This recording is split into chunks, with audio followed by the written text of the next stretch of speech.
السلام علیکم، میں شائستہ ساجد آپ کے ساتھ حاضر ہوں واقعہ کربلا کی قسطیں لے کر اور خراج عقیدت پیش کرنے کے لیے۔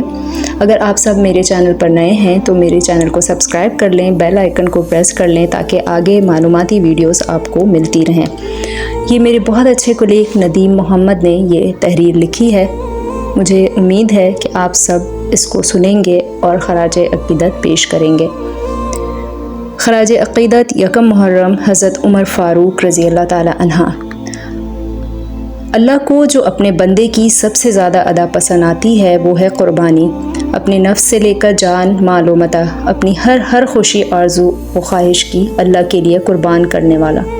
اس مقام پر ہوتا ہے کہ جہاں عبادت کو اس کی بھنک بھی نہیں پڑتی۔ شاید اس لیے ہمارے اسلامی سال کا آغاز قربانی اور اختتام بھی قربانی پر ہے۔ وہ قربانی جسے دین حنیف کے جد امجد حضرت ابراہیم علیہ السلام نے اول پیش کی، اور اس قربانی کی تکمیل و اکمل نواسۂ رسول صلی اللہ علیہ وآلہ وسلم نے اپنے پاکیزہ خون سے کربلا کے میدان کو سرخی و زینت بخشی۔ جب ایک باپ نے اپنے لخت جگر کے گلے پر چھری چلائی تو فرشتے انگنش بدا تھے کہ یا خدا، یہ تیری کیسی مخلوق ہے، یہ تیری کیسی عبادت ہے، یہ کیسا ظرف ہے، یہ کیسا مقام ہے۔ اور جب کربلا کے میدان میں ایک ایک کر کے کاشانہ نبوی صلی اللہ علیہ وآلہ وسلم کے پھول اپنے خون کی خوشبوؤں سے فضا کو معطر کر رہے تھے، تب محض فرشتے ہی نہیں بلکہ کائنات کا ذرہ ذرہ خدا کی اس تخلیق پر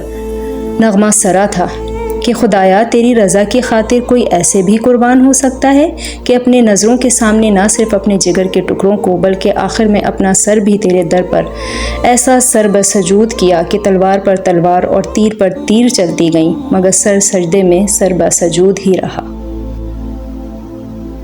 یکم محرم الحرام اور سال کی شروعات اس عظیم و شان ہستی کی شہادت کا دن جنہیں دیکھ کر شیطان بھی رستہ بدل لیتا تھا۔ کافر جن کے نام سے تھرتھرا اٹھتے تھے، فکر ایسی کہ راتوں کو اٹھ کر رعایا کی خبر گیری فرماتے، اور عدل و انصاف ایسا کہ اپنے ہی بیٹے کو یہاں تک کوڑے مارے کہ وہ جانبر نہ ہو سکے۔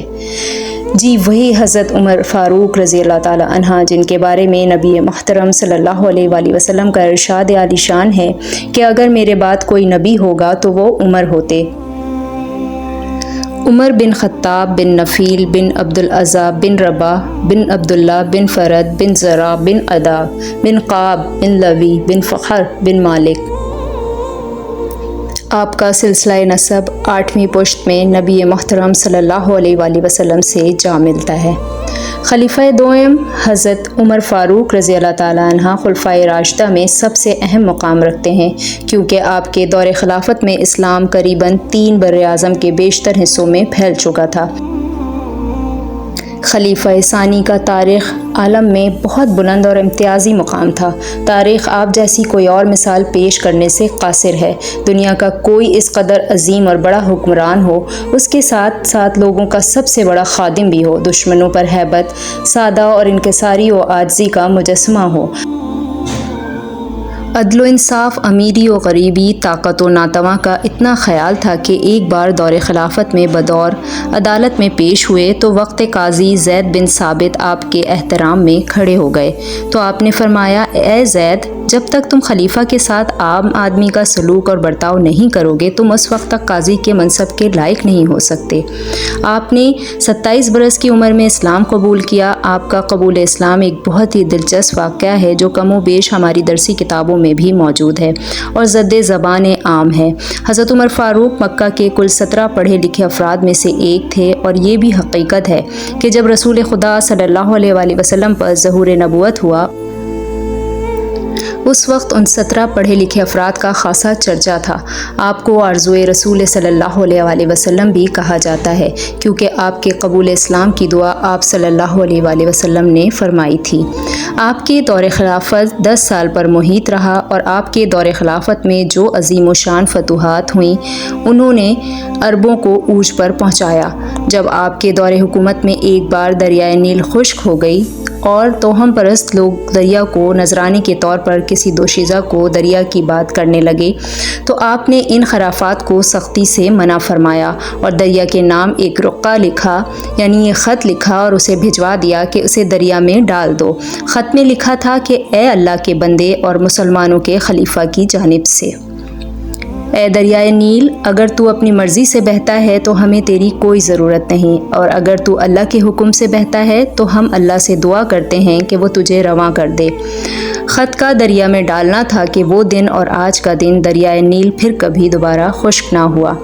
آپ کی فضیلت و کمالات اس قدر ہیں کہ راکم لکھ لکھ کر تھک جائے اور قاری پڑھ پڑھ کر نہیں، مگر حسن ادائیگی ادا نہ ہو پائے۔ الغرض آپ 634 سے 644 عیسوی تک منصب خلافت پر رہے، پھر انہیں ایک ایرانی یہودی نے شہید کر دیا۔ بحیثیت مسلمان ہماری اولین خواہش و ترجیح حب رسول صلی اللہ علیہ وآلہ وسلم اور احکام خداوندی پر عمل پیرا ہونا ہے، اور پھر زندگی کے تمام مراحل سے گزرتے ہوئے پھر جنت کا حصول۔ مگر وہ جن کا خود جنت متمنی ہو، جو جنت میں نوجوانوں کے سردار ہوں، جنت خود جن کے گھر کی لونڈی ہو، جن کے آباء و اجداد نے دنیاوی خواہشات، مال و دولت، تخت و تاج کو اپنے قدموں کی ٹھوکر پر رکھا ہو، پھر بھلا وہ نواسۂ رسول صلی اللہ علیہ وآلہ وسلم کیسے خلافت کی چاہ کر سکتے ہیں؟